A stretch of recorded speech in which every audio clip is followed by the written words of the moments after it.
800 दवाओं पर, कैंसर की दवा पे, किडनी की दवा पे, टीबी की दवा पे आपने दाम बढ़ा दिया।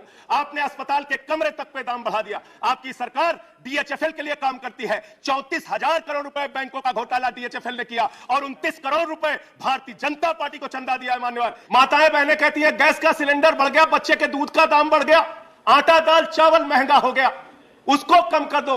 सरकार कहती है पैसा नहीं है। किसान कहता है फसल का दाम दे दो, फसल का दाम दे दो। सरकार कहती है पैसा नहीं है। अरे बुजुर्ग कहते हैं हमारी रेल की तीर्थ यात्रा, उसकी रियायत क्यों कम कर दी? सरकार कहती है हमारे पास पैसा नहीं है। देश के लोग कहते हैं शिक्षा का बजट तो बढ़ा दो। सरकार कहती है 2% से ज्यादा बजट नहीं है। धन्यवाद मान्यवर, आपने महंगाई जैसे महत्वपूर्ण मुद्दे पर मुझे अपनी बात कहने का मौका दिया।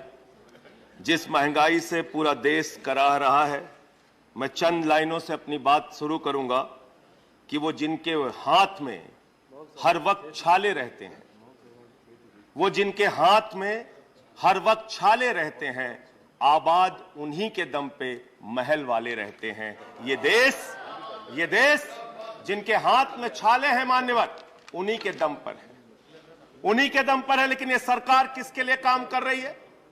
नौजवान कहता है नौकरी दे दो, सरकार कहती है पैसा नहीं है, अग्निवीर लेके 4 साल की नौकरी करो।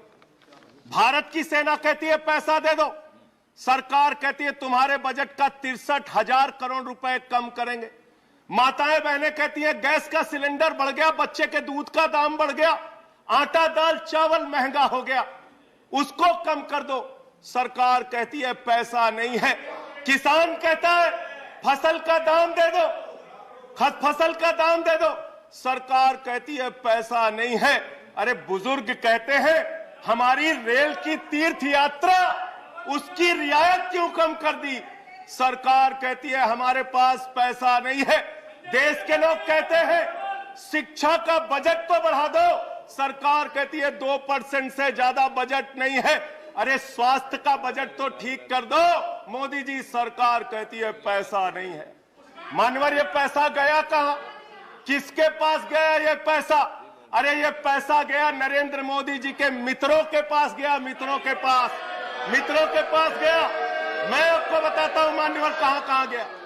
20,000 करोड़ रुपए लेके नीरव मोदी मेहुल चौकसी भाग गया, 10,000 करोड़ रुपए लेके विजय माल्या भाग गया, 3,000 करोड़ रुपए लेके ललित मोदी भाग गया, 6,000 करोड़ लेके नितिन संदेशरा भाग गया।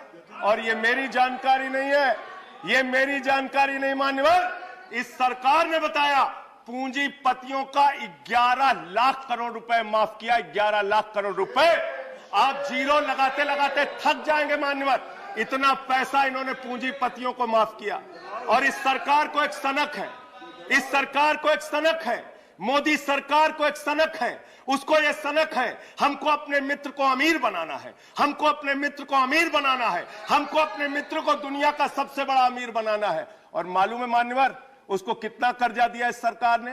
2.5 लाख करोड़ रुपए, 2.5 लाख करोड़ रुपए मान्यवर, 2.5 लाख करोड़ रुपए। जीरो लगाते लगाते थक जाएंगे।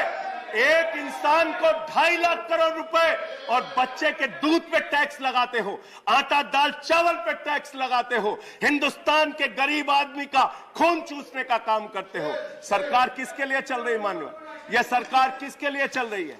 इसको ध्यान से हमें सोचना पड़ेगा। जब हम इसी सदन में किसान के काले कानून का विरोध कर रहे थे, हमें सस्पेंड करके बाहर कर दिया गया। 1 साल के बाद ये सरकार कहती है अब हमें होश आ गया, हमारी तपस्या में कमी रह गई, हम काला कानून वापस ले रहे हैं। क्यों भाई? 1 साल पहले कानून वापस ले लेते तो 750 किसानों को शहीद नहीं होना पड़ता। आज एक छोटी सी बच्ची, 6 साल की बच्ची ने प्रधानमंत्री को चिट्ठी लिखा है मान्यवर। उसने लिखा है मम्मी से जब पेंसिल मांगती हूं तो मम्मी मुझे मारती है, मम्मी जब पेंसिल मांगती हूं तो मम्मी मुझे मारती है। वो कीर्ति दुबे पूछ रही है मान्यवर मोदी जी कहां है, मोदी जी कहां है? मैं उस कीर्ति दुबे को बताना चाहता हूं मोदी जी की पूरी सरकार झारखंड में विधायकों की मंडी में व्यस्त है, विधायकों की मंडी में व्यस्त है। विधायक के खरीदने में लगे मान्यवर, विधायक खरीदने में लगे। ये पूंजीपतियों की सरकार चल रही है। पूंजीपतियों की गुलामी करने वाली सरकार चल रही है, जो इस देश के अंदर महंगाई बढ़ाने का काम करती है। गरीब के लिए खाने के लिए पैसा नहीं, 800 दवाओं पर, कैंसर की दवा पे, किडनी की दवा पे, टीबी की दवा पे आपने दाम बढ़ा दिया। आपने अस्पताल के कमरे तक पे दाम बढ़ा दिया। आपकी सरकार डीएचएफएल के लिए काम करती है। 34,000 करोड़ रुपए बैंकों का घोटाला डीएचएफएल ने किया और 29 करोड़ रुपए भारतीय जनता पार्टी को चंदा दिया है। मान्यवर, इनसे हिसाब मांगना चाहिए। क्यों नहीं जाती ईडी इनके पास, क्यों नहीं जाती सीबीआई इनके पास? इनसे सवाल पूछना चाहिए। मान्यवर, मैं सिर्फ इतना कहना चाहता हूं, आप खाने के लिए आपके पास, सरकार के पास पैसा नहीं, उस पर तो टैक्स बढ़ा देते हो, लेकिन गुजरात के अंदर जहरीली शराब पिलाते हो लोगों को। जहरीली शराब, 75 लोग जहरीली शराब पी के गुजरात के अंदर मर गए। मानो 75 लोगों की जान चली गई। दिल्ली के मुख्यमंत्री केजरीवाल जाते हैं देखने, गुजरात का मुख्यमंत्री उन लोगों से मिलने नहीं जाता। देश के प्रधानमंत्री उन लोगों से मिलने नहीं जाते, दिल्ली के मुख्यमंत्री केजरीवाल उन लोगों से मिलने जाते हैं।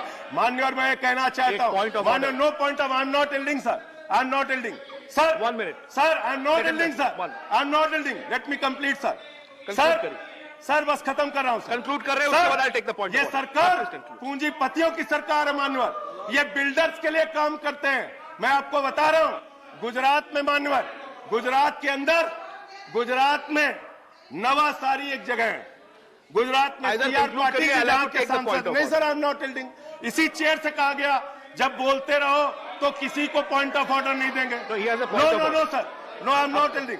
अब बात खत्म कर रहा हूं, मेरा लास्ट पॉइंट। सर, ये सरकार पूंजीपतियों के लिए काम करती है। सरकार, एक बिल्डर गुजरात के अंदर सीआर पाटिल के इलाके में, उसके लिए रास्ता बनाने के लिए राधा कृष्ण का मंदिर गिरा दिया इन्होंने। Point of order, Radha Krishna का मंदिर गिरा दिया। Point of order, 1100 please, 1 second, 1 second, under which rule, 1100 1 second sir, ये पॉइंट ऑफ ऑर्डर इसी चेयर से कहा गया सर। 1 सेकंड सर, हमारा टाइम आप देंगे sir. 240 no sir, please please chair से बोला, I am allowing the point of order, point of order sir, नहीं बोला गया। No sir. 1 second. Point of order. 240. Sir, जब बोल रहे हैं सदस्य 240. Irrelevance or repetition. The chairman, after having called the attention of the council to the conduct of a member who persists in irrelevance or in tedious repetition, can ask the member to discontinue the speech. Sir, and most of what has been said here does not relate to the topic being discussed in the council, sir. Taking your point is taken. Sir, a lot of what has been said does not pertain to the subject. I've taken your point. You made your point. You made your point. Made your point. Please sit down. He's concluding. बस please, sir, इसी chair से कहा गया था, एक सदस्य बोलता रहेगा तो किसी को पॉइंट ऑफ ऑर्डर नहीं देंगे। सर, खत्म कर रहा हूँ सर। मैं ये कह रहा हूँ, कल तक मैं ये कह रहा हूँ, ये सरकार, कल तक ये दूसरे कानून था। हाँ ठीक है, बैठ जाओ, कंक्लूड करिए, बैठ जाइए, खत्म कर रहे हैं, कंक्लूड करिए। सर, मेरा समय खा रहे हैं लोग। सर, गुजरात में एक बिल्डर की सड़क बनवाने के लिए राधा कृष्ण का मंदिर गिरा दिया इन लोगों ने। कंक्लूड करिए, ये बिल्डर की गुलामी कर रहे हैं। Please conclude, thank you.